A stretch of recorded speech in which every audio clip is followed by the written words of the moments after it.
Okay, let's say now you want to actually put this value pricing stuff to work. Roll it out in your firm, either with yourself, with your team. How do you actually get there? Well, in the books we've been talking about, we've got an 8-step roadmap they've proposed there. Today, we're going to run through that process, how they suggest you would do it, the things that I think today are still practical and still doable, and a few things that I think are a bit of a challenge. All coming back to value pricing fundamentally being about pricing each engagement better, so that each engagement has the potential to be more profitable. Whether you fully drink that value pricing Kool-Aid or not, there's probably a few things here that you could extract to plug into your sales, your re-engagement process. So we'll run through those 8 steps today. Extract some nuggets. Come on in. Plenty of nuggets to go around.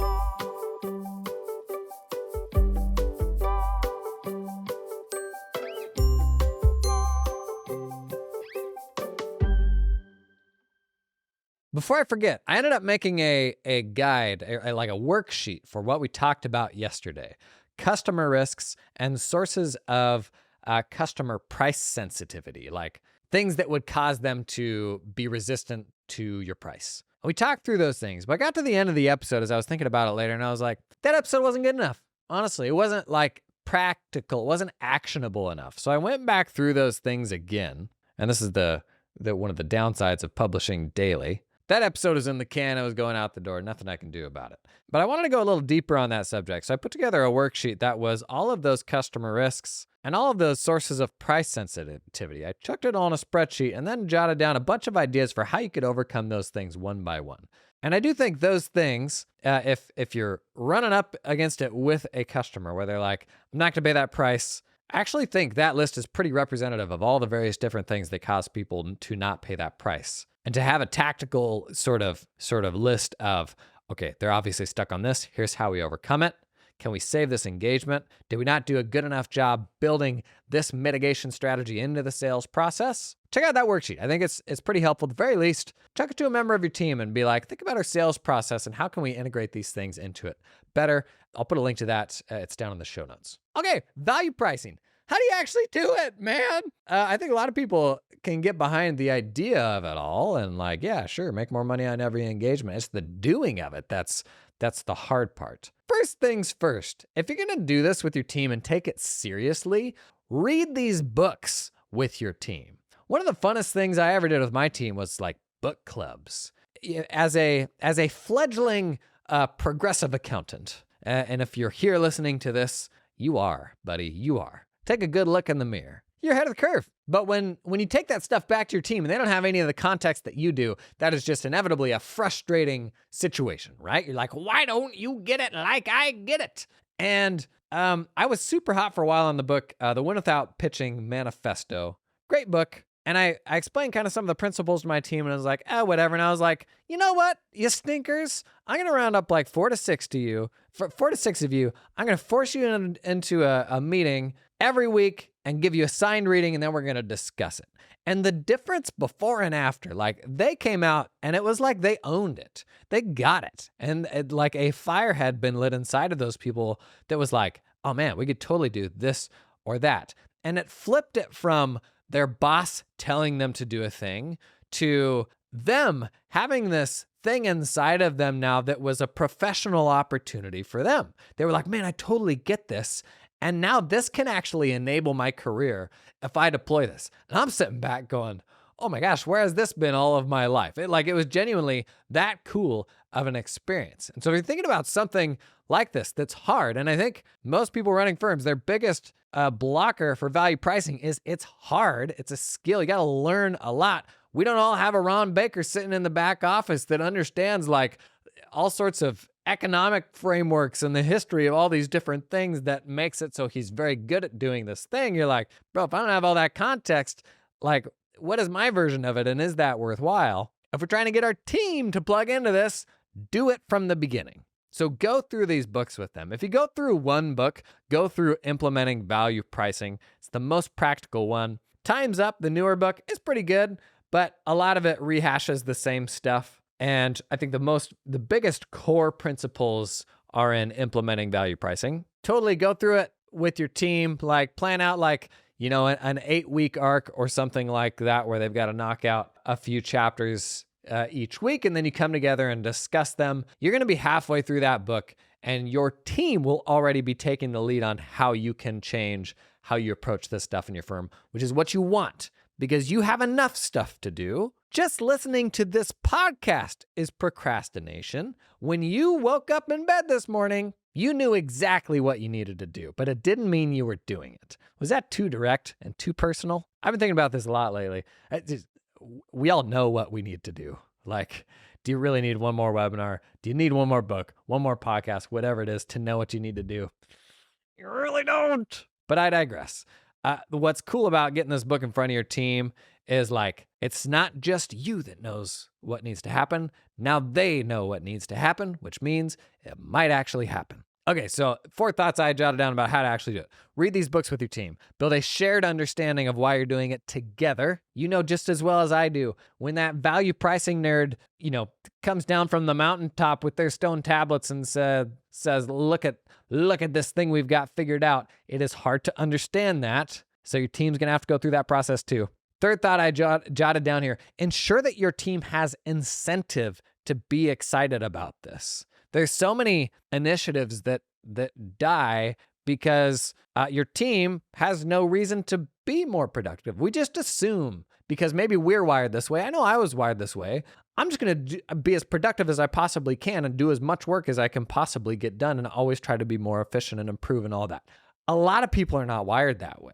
And so if they're not incentivized to do more, then what they're going to optimize for is comfort. What is the most comfortable way I can get through my 40 hours, my 55 hours, whatever it is? But if we can incentivize them so that there's an aspect of like production pay or something like that, and they see this and they're like, oh, dang, let's see.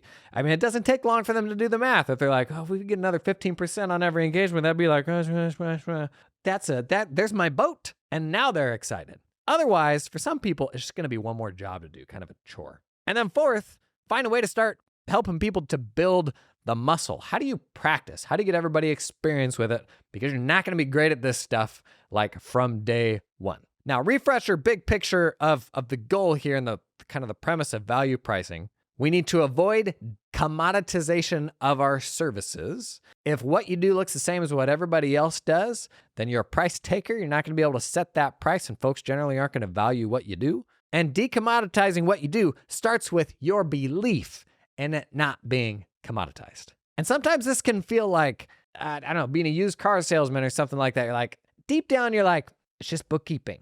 Do we need to make it any fancier than that? And honestly, I fight that too. Like, does it need to be any more involved than that? I would argue in some cases, it doesn't. If all I'm doing for somebody is 1099s or something trivial, we don't need to make that any more fancy than it needs to be. I think the bigger problem there is we may not be valuing our time and attention enough to say, if I'm going to do anything for you, it has to be in the scope of a bigger thing where I can help your business. The problem is we may have a few of those engagements, but oftentimes we let all these onesie twosies on the list where the client comes in, they're like, I really just need this and that.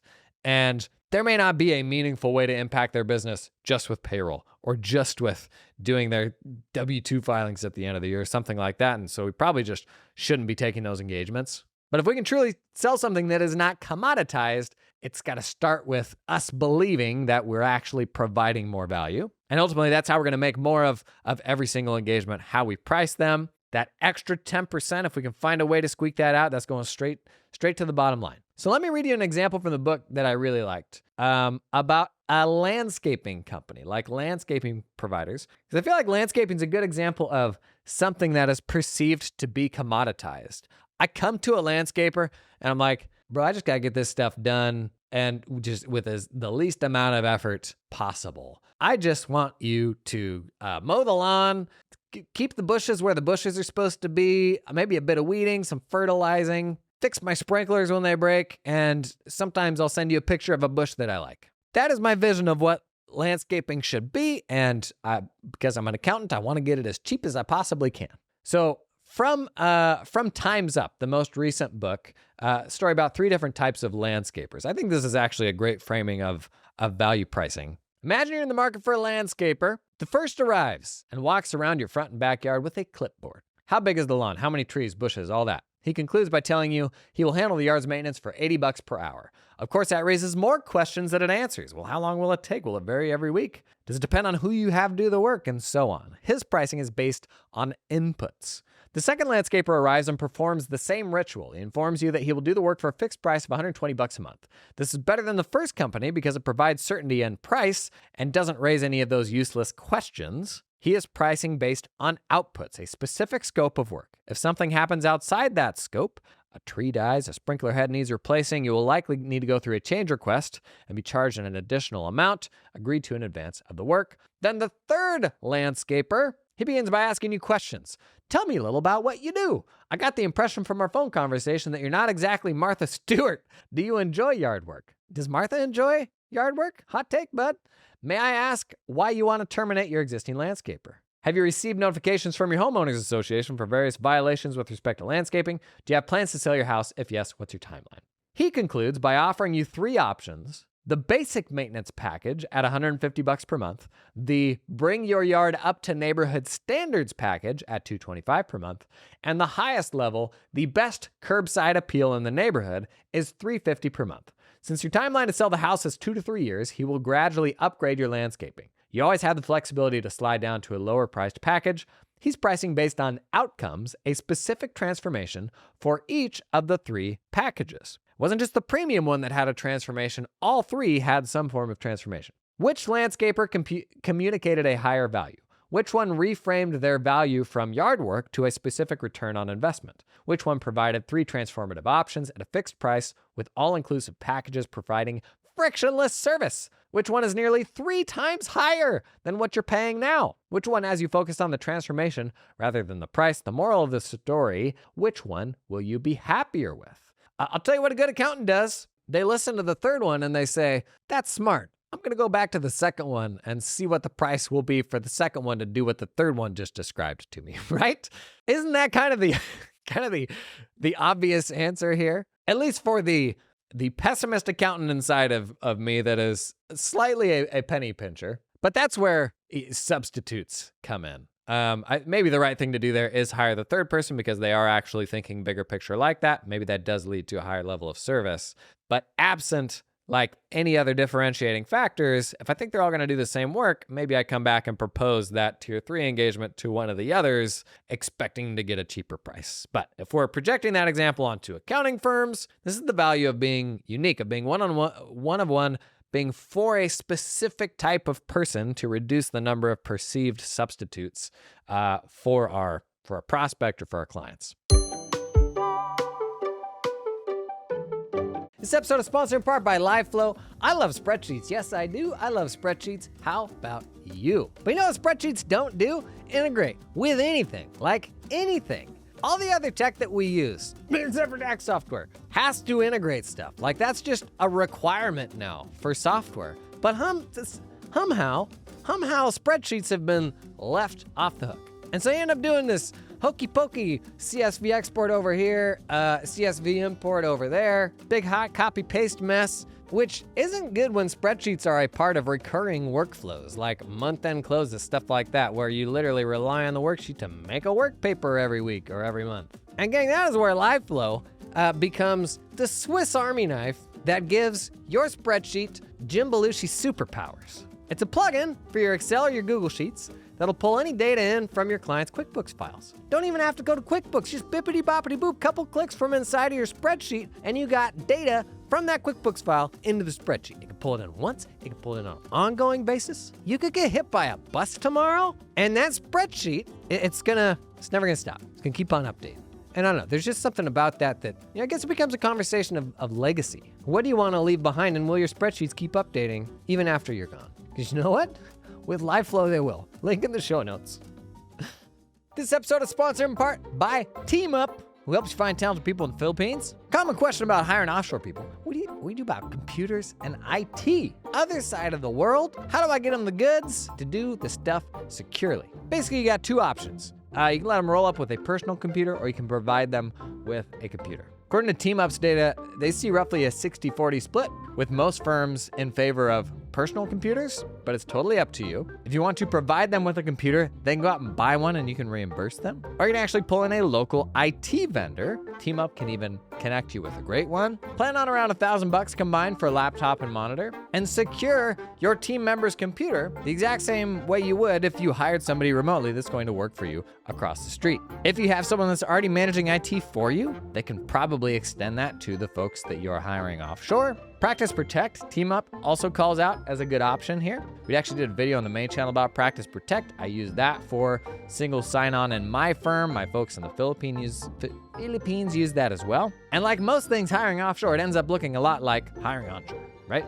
Now, spooky question people can get stuck on sometimes. What if the employee does something bad? What if they make off with the Lucky Charms? We're gonna talk about that next week in another TeamUp ad. How do you manage the risk of a remote employee just being a criminal? We'll cover that next week. Thanks to TeamUp for sponsoring this episode. Learn more about TeamUp in the link in the show notes. Okay, let's get down to the recommended path for adopting value pricing. This is from the book, Implementing Value Pricing. Again, links to all this stuff down in the show notes. Don't come here for me to read books to you, okay? Read your own books. So let me read some of this book to you. 8 steps from the book. Number 1, it starts with conversation. This is maybe the most annoying one for us when we're like, we've all been through the sales process where the salesperson just wants to ask you 100 questions and you're like, bro, there's nowhere else in the world that I would rather be, this is the least place, you know what I mean? And it can sometimes feel like you're like needling them or needlessly asking them questions. In this section of the book, they run through a whole ton of different example questions. The goal here is to get an understanding of what's going to be valuable to them and what will not be valuable, but to genuinely have a better understanding of how we can support their business. One interesting framing they brought up here that I think is helpful is to say, we only undertake engagements where we can both agree that the value we're creating is at least 3 to 10 times the price we're charging.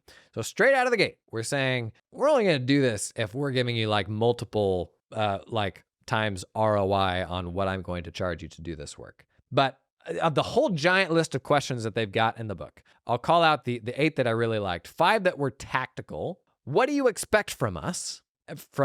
Coming from having not asked that question on a number of engagements, only to find out 6 months later, we're not doing remotely what they wanted us to do. They came to us asking for accounting and projected onto us what that meant to them. And that actually was something completely different than what we thought they needed. Number 2, how do you make money? So I want to understand how the client makes money so to see if there's any way that I can support them in that. Because if I can frame my fees through the lens of, well, you're not going to make more money because of X, Y, Z, that's great.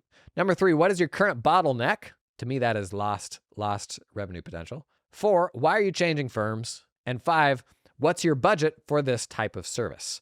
Not that I'm going to stick to it, but I am definitely going to use that as a point of reference because they're coming in oftentimes seeing us as a cost center for their business. It is the cost to get this thing done. But if I can augment that to provide upside potential, then that budget to me just got a whole lot bigger if we're providing them with surprise, unexpected upside. And we know it's not uncommon that we can come in and provide some real legitimate potential upside because we have just more experience with this stuff than they do. Like we get to see in hundreds of different businesses, they have their one-of-one experience, and so they don't know all the ways that we can help them. And then a few more woo-woo questions. What keeps you up at night? I love this one. What trade journals do you read? Seminars, trade shows, etc. There's probably a more modern version of that. I don't know. Who do you follow on social? What sort of media do you consume? That's a great window into what they're impressed by, what's exciting to them. Actually, maybe the most interesting part of Time's Up, the new book, was to me how much they went into the value of affiliation. We're actually going to talk about this more tomorrow. The increasing need of people to feel like they belong, like where they're spending their money, and their self-concept aligns with where they spend their money. And if this person's into the same stuff that you and your people are, that's awesome. What was it, a week or two? I debated with Gerald, and in the end, told him, hey, I got a guy on my team that I'm gonna let work with you. He's a farmer just like you. That got AI Gerald excited. That's what we're looking for, is how can we give them that sense of belonging, like they found their place? The accountants who do stuff and have that kind of similar worldview to them. Then last woo-woo question I really liked here, how important is our service to you? Going back to that cost center framing, there are some people who literally just come to you and just want the financial garbage taken out and want to have nothing more to do with you.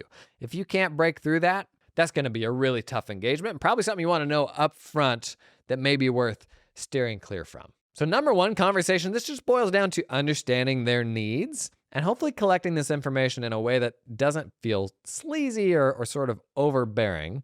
But these questions, if you've ever come into like a first conversation with a potential client and you're like, oh, what do we talk about? Or it just kind of goes on a random tangent. I think that's probably how most of those go, is they just lead off on whatever direction they go on to.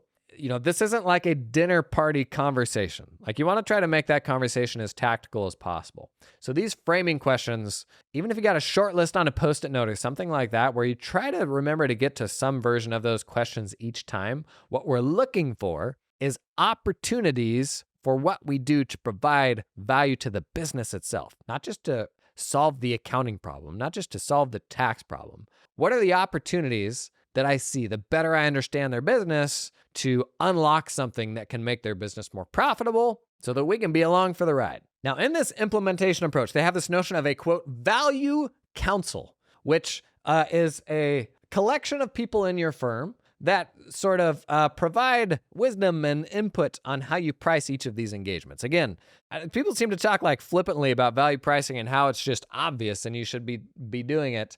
It is work. And it doesn't mean that every firm is going to have like a dedicated counsel, but that's literally part of their description for how you implement this stuff.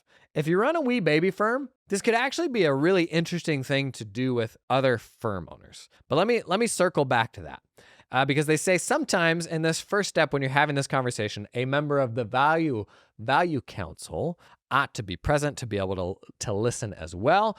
It's also a great opportunity to use a AI meeting recorder, where a member of this council could go back and scrub through that meeting to see if they could extract any tidbits that you may have missed. So step one is asking a bunch of questions, having that conversation. Step two is pricing the customer. So a big tenet of value pricing is pricing the customer, not your services. So in this step, all the info you gathered in step one is presented to the value council to price the customer, not the services. And you're going to go through a whole bunch of questions that they laid out in the book here, questions to ask before establishing a price. Some example questions. What is the customer's cost of not solving the problem? So you're answering these questions internally now based on the info you gathered in step one. What's the customer's cost of not solving this problem? What is the economic benefit if they find a solution? How do we help them grow their business to become more profitable? And how do we help make their business more valuable as a whole, like the value of the business as an asset? And then how do we help them achieve their preferred vision for the future? These are all questions you talk through with your value council. You're going to also consider factors of price sensitivity to the customer. So we talked a bit about those yesterday. What information do we have that would lead us to believe they could be particularly sensitive based on any of these different sort of, I think there were 9 or something factors we went through. And then we're going to develop 3 prices. Remember, we're pricing the customer, not the services here.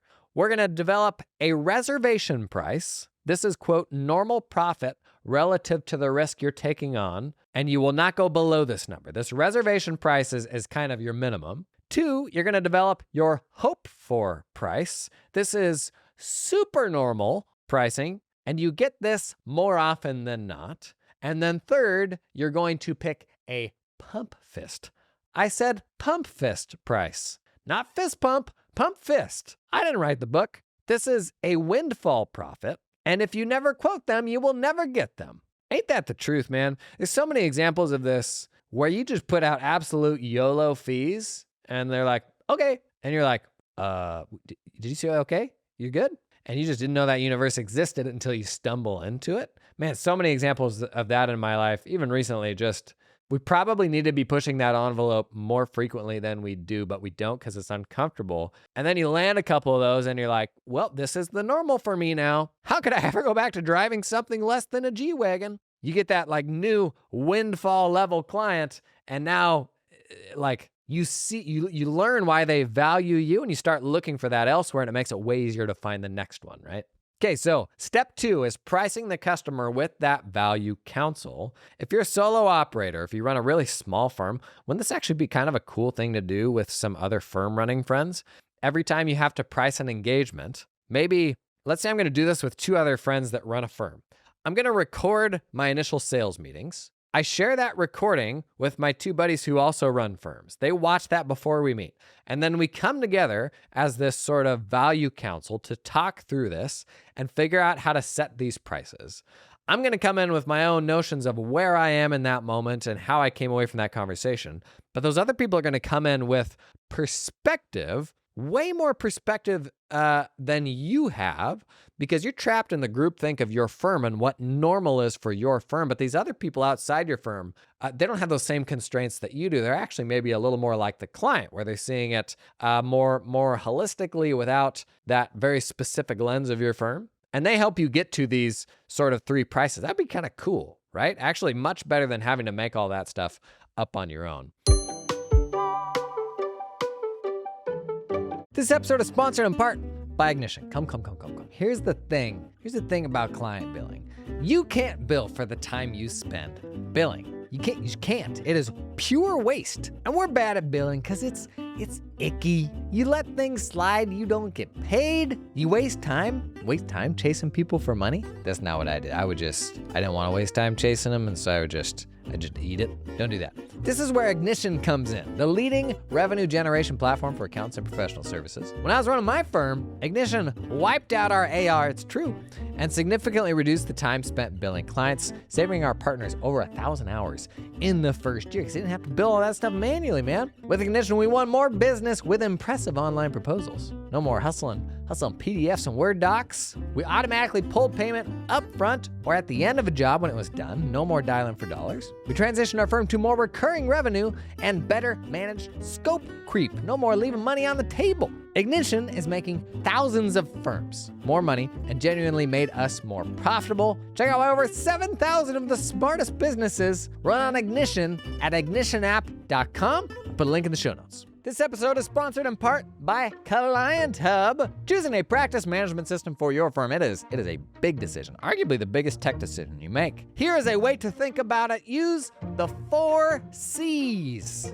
Isn't that like a diamond thing? Like clarity, cut, carrot, and crunch? Boy, flashbacks to having to buy a diamond when I proposed to my wife. I think we're moving past that. I think fake diamonds have gotten good enough. Well, I remember one of those C's I totally maxed and just let all the other C's burn because they seemed less important. Where am I right now? We're in a Client Hub ad read. When choosing a PM, think about the 4 C's: capabilities, client experience, clarity, and crunch, and community. Today we're talking capabilities. There are a lot of PM solutions out there that do a whole lot of stuff. Remember that roundup we did of all the different PMs? 14 of them compared hundreds of different features. But Client Hub specifically, it sets itself apart from the others with 2 sets of capabilities. One, it's built to support your CAS/bookkeeping work with Cubio and Xero integrations built straight into the PM platform. And 2, they're investing in AI, that is artificial intelligence, you might have heard of it, with magic email replies, magic workflow, magic answers. Starla? Is that her name? What's the wizard lady's name? Charla? Starlet Charmblaster? She's not here right now. It's about picking the right tools for your needs. Now, for a practice that's more tax or audit-centric, there's probably better options out there than Client Hub. Wow, they just called out who they're not for. Props. But if your firm is founded on bookkeeping and client accounting services, Client Hub is a great platform for you. We're a small startup that's co-founded by a former firm owner, top 100 pro advisor who knows the challenges for firms like yours. Learn more about Client Hub. Check out the link in the show notes. We've also done some demos of them on my YouTube channel. And thanks to Client Hub for sponsoring this episode. All right, step number 3 here, develop your pricing options. So this is how you present your prices, which has a whole different level of psychology and strategy wrapped up in it than just those last few prices that we landed on. I'm going to say this example or tell this story, which I didn't realize was in this book, that is just one of my favorite stories ever. And I've said it on the podcast before, but I'm going to say it again because I like it that much. And we don't factor this story into how we price our stuff. So it's from the book Predictably Irrational by a behavioral economist, Dan First, he presented the following two options. This is related to The Economist magazine's offerings. First, he presented the following two options to 100 students at MIT's Sloan School of Business. First option, Economist.com subscription for $59. A one-year subscription to Economist.com, including access to all articles from clear back to 1997. 68 students chose this option. Option number two, the print and web subscription for $125, a one-year subscription to the print edition of The Economist and online access and all that. 32 students chose this. So 32 students chose print and web that was at $125. 68 students chose just web that was $59. Now compare those results to the actual ad that The Economist offered, which contained three options, not two. The first one was the same, $59 for online only. The second one was print subscription only for $125. The third one was print and web for $125. Now, no students picked the middle one. No one picked print only because it was the same price as print and web. But guess how many students picked print and web? 84 picked the most expensive one, print and web, compared to only 16 choosing the web only option one. So in the first test, with only two options that were identical to the two options from the third, in the first step, 68 students picked the cheaper one and 32 picked the expensive one. But simply by adding that middle dummy option that was the print and online for the same price as the premium one, simply by adding that second option, 84 students went to the most expensive one in this sample set of 100, compared to only 16 to the cheap one. What does this mean? This means if we're offering three options, if we're offering four options, we'll just stick to this example here. You can have a cheap option and an expensive option if you just have two. And who knows, clients may land one side or the other there. But by simply injecting an option in the middle there that is very similar to the premium option and priced very similar, it will cause people to look at the premium option and go, well, that's the best value here. That is the best relative value of all of my options. So I'd be dumb not to buy that, right? I'm not a sucker. I'm going to go for that one. I think it genuinely pushes more people to the premium option. And when I was putting proposals in front of clients, most likely it had a decoy price there. There was one option there that I was making align best with the problems they communicated. There was a very obvious one that I wanted them to pick, and I would use a decoy price to make them more likely to pick that one. It really does work. Okay, back on point. We are on step 3, developing and pricing options. We are leaning into like the mind games that go into what do we actually present in front of them. And so if you remember, in the previous step, we had the reservation price, the hope for price, and the pump fist price. Well, now we are going to set those prices for our bronze, silver, gold. They don't actually call them bronze, silver, gold in the book. They call them green, gold, and platinum. Let's just say bronze, silver, gold. For each of those three things, you're going to set a reservation, a hope for, and a pump fist price. So you now have 9 prices. And then you will strategically choose a price for each of those, the bronze, silver, and gold, that you think will lead to the client basically picking the option that you want them to pick. Now, if you think they're going to be very fee sensitive, maybe on 2 of those options, you're using your reservation price. If you think you've got a leg up here and you have a pretty unique offering for them, maybe one of those options or 2 of those options are your pump fist price. But that is step 3, is like the strategy of building out what you present to that client. So much a skill that can be developed. Now, step number 4 is about how we present the option to the customer. Steps 5 through 8 are more about like the life cycle of managing the engagement. We're not really going to get into that. Step 4 here is how we present the options to the customers. A couple good bits of wisdom from here. When you give them the price, resist the urge to ramble on and explain and tell them how you got there. You want to put the price out there and you want to listen. You want to understand their reaction. You don't want to talk straight over a sale that you could have gotten if you just had a better understanding of how that landed with them. Don't reference your quote unquote normal price. You are unnecessarily like anchoring yourself and opening yourself up to negotiation when you bring up other prices. They're living in a reality that is just defined by this engagement and this conversation. None of the other stuff needs to matter. remember that a rejection of your price may actually be a doubting of the value. So did we do a good enough job explaining what the value of that was to them?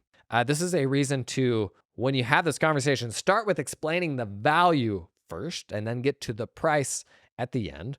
This is why if you sit on like sales calls with software companies, this is why they never give you the price until the very end, and it's super irritating. So find a way to do this that is not overly burdensome or irritating, but make sure that you have clearly communicated. If we knew what their budget was and we're proposing an offer that is above their budget, we need to make crystal clear it's because we believe with these changes, you now have this upside to your business that we are going to enable, but you are still going to see 3 to 10x the ROI of the fees you're paying us. So we got to outline that value before we put the price in front of them, and then we want to listen. In this book, they push for always presenting your most premium option first.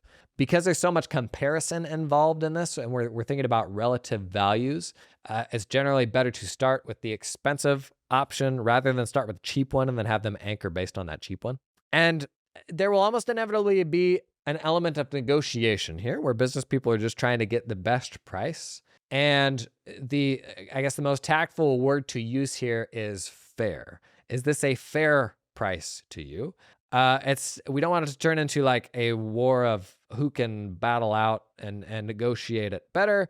We're getting to, does this seem fair relative to the value that we both agree that this engagement could provide to you? So that fair framing, I think is helpful to bring it back to what is known, like the value that we expect to deliver here and how we set a fee relative to that. Now, step 5 is about codifying that into a fixed price agreement. Step 6 is about the ongoing management of the project. Step 7 is about scope creep and change orders. This is maybe one of my biggest hangups with value pricing, is the notion of pricing a relationship and then issuing a change order. Like, you can price a relationship, but you still have to define the scope. Seems like you kind of got to pick one or the other there. That's admittedly something that feels kind of imperfect. I don't know, maybe there's a clear justification for that, but even though we're pricing the relationship, like, we still have to set clear boundaries around scope. And then last, number 8, pricing after action review, basically circling back and reviewing and saying, could we have done that better? Like, if we're 6 months down the road, 12 months down the road, did we miss out on any potential value there? Should we have gone with a higher price on this specific offering so that the next time we're doing the same thing, we're making sure we're squeezing everything we can out of that? Just on that phrasing, squeezing everything we can out of that. That may actually sum up the biggest objection that I think folks have with value pricing. I've been putting out some discussion on social media just to kind of gather, where's everybody at on this stuff right now, and what are the main things they're stuck on? On Friday, we're just going to do a big old roundup of maybe the blockers to leaning into a degree of this. And if you got questions and thoughts and blockers along the way, please drop them in the comments. And we'll devote Friday to unpacking those things. In my opinion, there are completely legitimate blockers to this. And I would say even situations where it is not worthwhile. And the value here is delineating between when is that the case versus when is it worth the investment for me. There's also a degree of us getting in our own ways, as with all things. And if that's the case, is it justified? Is it not justified? And how much of that is a personal decision versus something that we kind of just need to get over? So I'm excited to tease some of that stuff out Friday. If you're having some of those struggles, drop a comment below. Like, I think sometimes people are actually afraid of sharing that sort of thing on social media because they'll get torn to shreds by value pricing people who are like, no, you don't get it. When oftentimes I actually think you do get it. You just are coming at it from a different place. Drop that stuff in the comments. And if anybody does tear you to shreds, I'll just delete it because I have the power to do that here. That's all we got for today. Tomorrow, we're digging into basically what the whole new book is about and the place of subscriptions in 2024 and how the world is definitely trending towards subscriptions. But does that actually mean that professional services needs to do the same? Got some thoughts on that and more on the sort of how to build affinity into your firm and make it feel like a place that people will belong to make those relationships even stickier. I'll see you there. Until then.